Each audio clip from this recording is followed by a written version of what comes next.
मनुष्य कई प्रकार के मनोरथ करता है, इच्छाएं करता है, अभिलाषाएं करता है, कामनाएं करता है, स्वप्न देखता है, चाहता है वो सफल हो, उसे संपन्नता मिले और अंततः निराश हो जाता है क्योंकि ये सब नहीं होता। अब एक छोटा सा उदाहरण देता हूं। वन का राजा किसे कहा जाता है? सिंह। अब सिंह वन का राजा, इसलिए मृग उसके पास आकर ये तो नहीं कहता कि आप तो वन के राजा हैं, आप मुझे मार दीजिए, आप मुझे खा जाइए और अपनी भूख को मिटा दीजिए। ऐसा तो नहीं होता। भले ही सिंह वन का राजा हो, उसे भी परिश्रम करना पड़ता है, तब जाके उसकी भूख मिटती। ऐसे ही आपके सारे स्वप्न, आपकी सारी इच्छाएं, आपकी सारी अभिलाषाएं, सारी आकांक्षाएं पूर्ण होंगी, अवश्य होंगी, परिश्रम से, केवल सोचने से नहीं। तो आप भी जीवन में परिश्रम कीजिए, अपने सारे स्वप्न पूर्ण कीजिए। क्या आप कभी किसी ऊंचे पर्वत के शिखर तक पहुंचे? यदि आप पहुंचे हैं या यदि आप किसी ऊंचे पर्वत पर जाएंगे तो ध्यान से देखिए, जैसे जैसे आप ऊपर जाते हैं वैसे वैसे सर्वप्रथम सारी वनस्पतियां लुप्त होने लगती हैं। तत्पश्चात सारे पेड़ पौधे पशु पक्षी सभी लुप्त होने लगते हैं। अंततः शिखर पर रह जाती है केवल शांति, एकांत। अब मनुष्य के साथ भी यही होता है। मनुष्य जब आत्मविकास की ओर बढ़ने लगता है, अपने जीवन के शिखर पर पहुंचना चाहता है, तब उसे एकांत की आवश्यकता होती है और उसे साथ छोड़ना ही होता है अपनी सुख सुविधाओं का, अपनी संपत्ति का, अपनी समृद्धि का, अपनी सुंदरता का।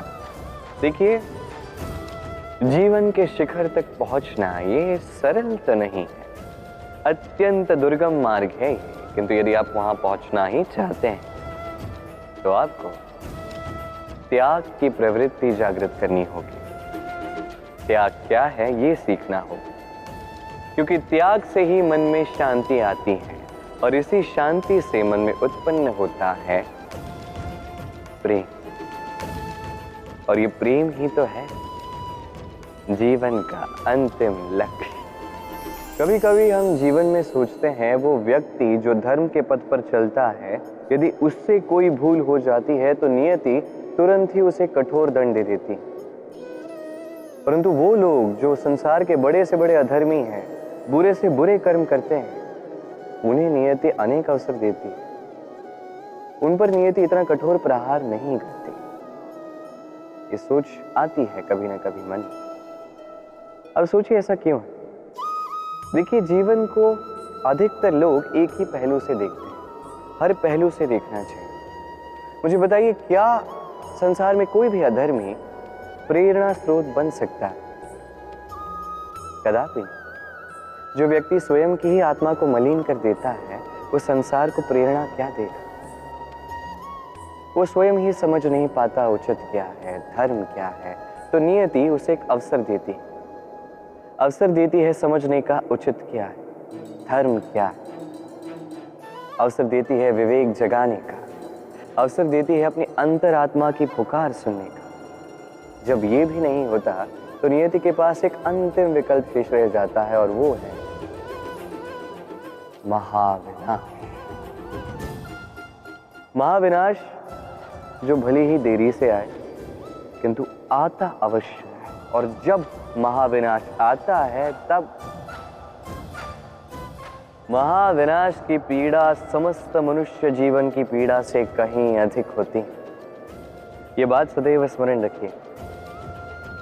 और दूसरा व्यक्ति जो धर्म के पथ पर चल रहा होता है, उससे यदि कोई भूल हो जाती है तो नियति उसकी परीक्षा लेती। उस समय मनुष्य को लगता है कि नियति ने उसे कठोर दंड दिया, पर समय के साथ हम सभी देखते हैं जब वो व्यक्ति उस परीक्षा में उत्तीर्ण हो जाता है, वो समस्त संसार के लिए प्रेरणा स्रोत बन जाता है। अर्थात नियति हर एक व्यक्ति को उसके कर्म का उचित फल देती है, उचित दंड भी देती है। अंतर है तो बस समय और आपकी सोच का। दुविधा कई बार जीवन में हम उस मोड़ पे पहुंच जाते हैं जहां हम समझ नहीं पाते कि अब किस दिशा का चयन किया जाए। कभी यहाँ जाना उचित लगता है, कभी यहाँ जाना उचित लगता है, कभी दोनों मार्ग पर आगे बढ़ना आवश्यक लगता है, किंतु वो तो हो नहीं सकता। तो कभी कभी ऐसा भी लगता है कि कदाचित यहीं रुक जाना उचित है, कहीं ना जाना ही उचित है। अब इसी को तो दुविधा कहते हैं। संसार में ऐसी कोई दुविधा नहीं जिसका समाधान ना हो। ये दुविधा स्वाभाविक है और आपकी इस दुविधा को मैं थोड़ा सरल बना देता हूं। दुविधा में जब भी चयन करें तो ये सोच कर करें कि आपके इस चयन का इस संसार पर, इस समाज पर क्या प्रभाव पड़ेगा। अपनी लाभ और हानि के विषय में सोचना छोड़ दीजिए और कर्म कीजिए संसार के हित के लिए, आने वाली पीढ़ी के हित के लिए। सोचिए कि आपके इस कर्म से उनके जीवन का उद्धार कैसे होगा, क्योंकि यही विचार उचित विचार। देखिए, कई बार औषधि जो होती है वो कड़वी होती है, किंतु यही औषधि तो उपचार भी करती है ना। तो उसी प्रकार आपको भी इस दुविधा में कड़वे चयन करने पड़ सकते हैं, जो कठिन चयन होंगे, जो कठिन समय ला सकते हैं। किंतु यदि ये चयन धर्म संगत है, यदि इसे संसार का हित होगा, तो यही चयन उचित चयन। ये ब्रह्मांड कितना बड़ा है ना, इसके समक्ष ये पृथ्वी भी मात्र एक बिंदु लगती। अब इसी पृथ्वी पर हम कौन है, हमारा आकार क्या है, हमारा अस्तित्व ही क्या है। जब हम ऐसे सोचते हैं तो लगता है कि हम कुछ है ही नहीं। अब जब हम कुछ है ही नहीं तो हमें चिंता किस बात की है, भय किस बात का है, किससे भयभीत होते हैं। कौन है जो हमें मार सकता है, कौन है जो जन्म दे सकता है, जबकि आत्मा ना कभी जन्म लेती है ना ही कभी मरती। आत्मा बस शरीर बदलती।